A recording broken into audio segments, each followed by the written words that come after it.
누가복음 16장에서는 예수님께서 두 가지 비유를 가지고 교훈하는 말씀이 기록됐습니다.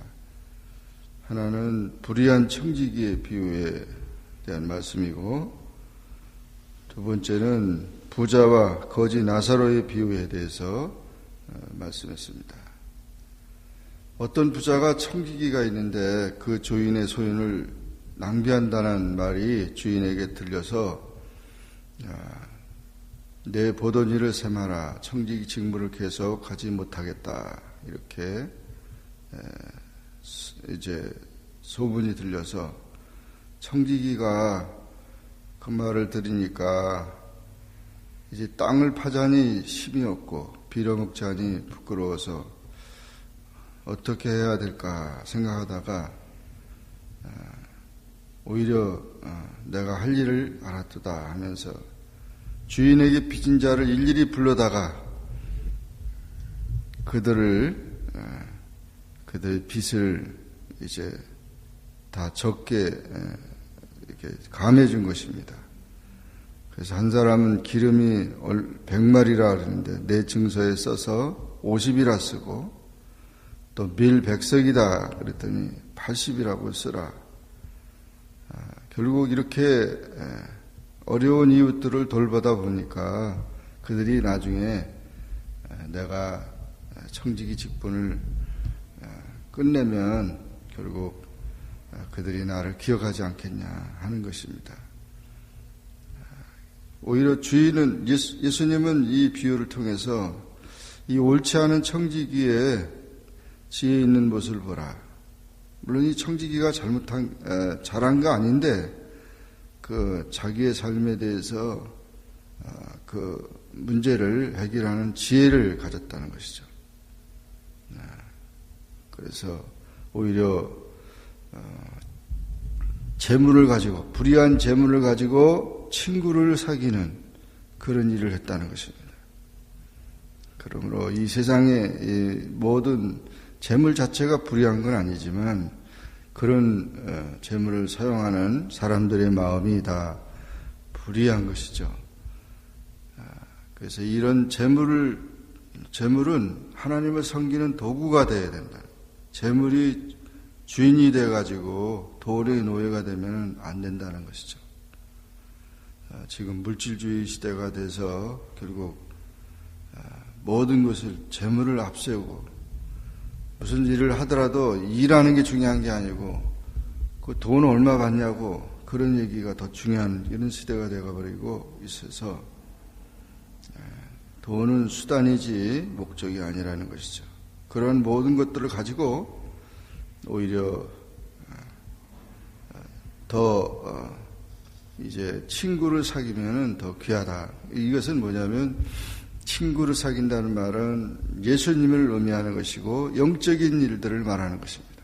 그래서 그런 모든 것들을 가지고 오히려 하나님 나라 위해서 봉사하고 헌신할 때 그것이 귀하다는 것입니다. 여기서 예수님께서 가르치는 청지기의 비유는 그 청지기의 삶 자체가 아니고 그런 문제를 해결해 나가는 지혜를 칭찬한 것입니다. 성경에도 뱀같이 지혜로라. 뱀은 간교하지만 그 뱀의 그 지혜는 우리가 배워야 된다는 거예요. 개미에게 가서 배워라. 메뚜기나 도마뱀에게서 지혜를 배워라. 이런 말이 기록됐습니다. 결국 이 말씀은 우리의 삶 속에서 우리가 가지고 있는 것이 하나님의 영광을 위해서 귀하게 쓰여지는 일들이 지혜로운 그런 일이라는 것입니다. 사람은 열심히 돈을 벌어야 됩니다. 번 돈을 열심히 또 저축해야 됩니다. 그러나 그 돈을 정말 하나님의 영광을 위해서 귀하게 사용돼야 됩니다. 그래서 그와 같은 목적의식을 가지고 살아가는 그런 삶이 되어야 된다 하는 것을 가르쳐주고 있습니다. 오히려 예수님은 바리새인들이 돈을 좋아하는 사람이라고 했습니다.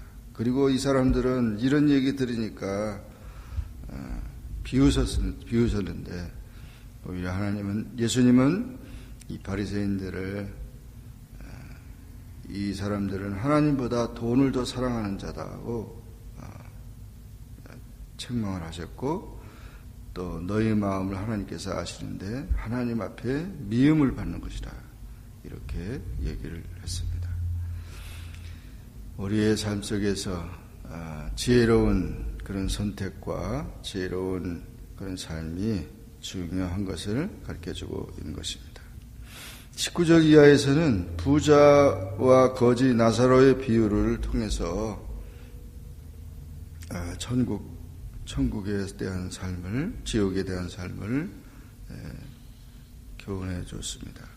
한 부자가 있어서 자색 옷과 고운 베옷을 입고 날마다 호화롭게 즐겨서 자기 거 가지고 그저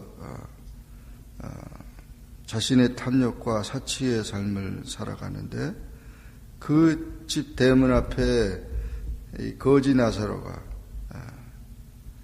그 부자의 상에서 떨어지는 것으로 먹으면서 개들이 와서 헐다가 결국 부자도 죽고 거지도 죽어서 이 세상을 떠났는데, 거지는 죽어서 아브라함의 품에 안겼고 부자는 지옥에 떨어졌다는 것입니다. 이와 같은 사실들을 보면 우리 인생의 삶은 이 세상만 있는 게 아니라 내세가 분명히 있다는 것이죠. 그리고 이 세상에서 그런 연락의 삶이 내세를 보장 못한다는 것이죠. 그래서 이 부자는 자기 것을 가지고 자기가 먹고 마셨지만은, 그러나 굶주린 이웃들을 돌아보지 못하고 가난한 자를 기억하지 못하고 또 하나님의 말씀이 없는 그저 자기 위주의 삶을 살아갔다 하는 것입니다. 결국 그러다 보니까 이 세상의 삶을 쾌락적으로 살다가 결국 지옥에 떨어졌다는 것입니다. 그때서야 내가 이렇게 살아서는 안 된다고 하는 것과, 그리고 자기 형제들을 또 가족들을 생각하게 됐다는 것입니다.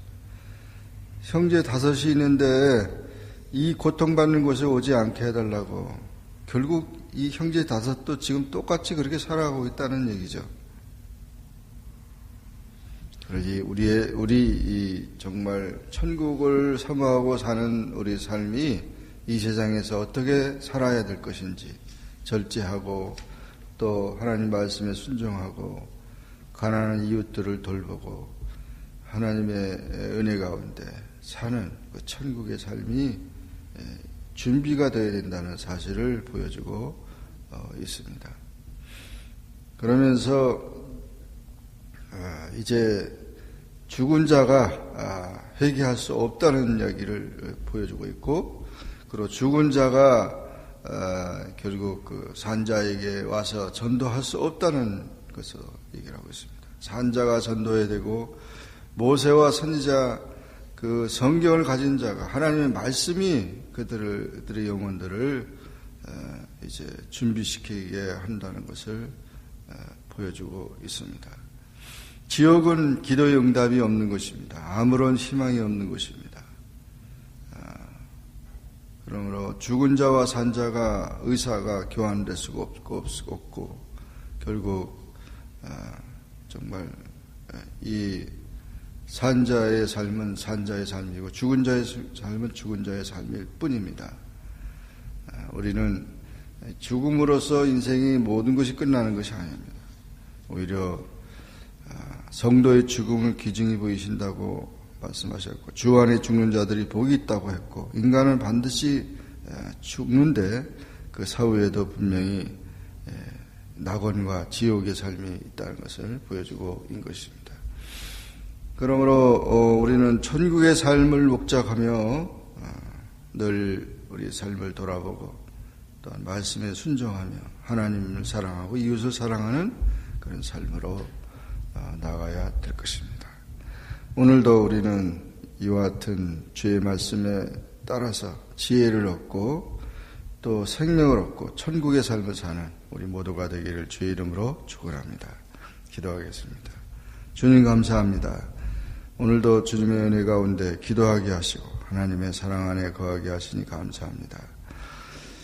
세상에 불의한 청직이라도 정말 선택을 잘하고 깨닫고 자기의 삶을 또 새롭게 할 때 그 지혜를 칭찬했습니다. 정말 우리가 하나님 앞에서 모든 맡겨진 일들을 적든 크든 잘 감당하는 그런 삶이 될 수 있게 도와주시옵소서. 기회를 주실 때 그 기회를 잘 붙들 수 있는 그런 삶이 되게 도와주시옵소서. 또 우리의 삶이 이 세상의 삶으로서 끝나는 것이 아니고 내세의 삶이 있고 천국과 지옥이 있는데 분명히 우리가 천국의 삶을 준비하는 그런 삶이 되게 하시고 또 그 소망 가운데 살아가는 우리 모두가 되게 하여 주옵소서. 예수님의 이름으로 기도합나이다. 아멘. 하늘에 계신 우리 아버지여, 이름이 거룩히 여김을 받으시오며 나라 임하옵시며 뜻이 하늘에서 이룬 것 같이 땅에서도 이루어지이다. 오늘날 우리에게 일용할 양식을 주옵시고 우리가 우리에게 죄진 자를 사하여 준 것 같이 우리 죄를 사하여 주옵시고 우리를 시험에 들게 하지 마옵시고 다만 악에서 구하옵소서. 대개 나라와 권세와 영광의 아버지께 영원히 있사옵나이다. 아멘.